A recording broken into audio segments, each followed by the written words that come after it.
Welcome to Sonic Tech, the Self-Learners Club. In this video we'll learn how to draw duct reducers for HVAC duct systems in AutoCAD using an AutoCAD Lisp.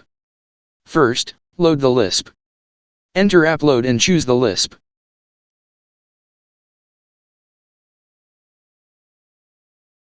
Then enter the start width and the end width of the reducer.